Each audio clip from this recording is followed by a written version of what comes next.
there's some new ideas out there concerning Realign.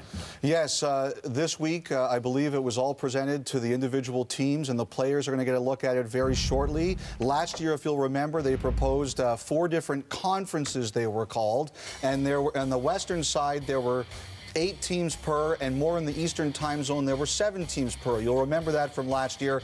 Don't worry about it if you can't see it all, because there have been changes. And the most interesting ones, well, there they are. To help satisfy Columbus and Detroit, who wanted to move into the Eastern time zones, all 16 of the Eastern teams are going to be in 2 separate conferences. Columbus is going to be with Carolina, New Jersey on down, and Detroit is going with some of its original members of the original 6, including Montreal, Toronto, and Boston. That's going to make both those teams very happy. To help balance it out, Colorado, which was initially supposed to be in that Conference 4 group with 7 other teams, they're moving 1 area owner over, so there's 6 teams in that more central conference. Now, the other thing that's being talked about here is a potential wild card for those 2 conferences of 8 teams. That's the players' biggest concern. They want there to be a more even chance in those 2 larger conferences, and I think they're working on some sort of wild card, Glenn. Couple things here. The wild card is great for the players because that's revenue, and they're going to get half of that money.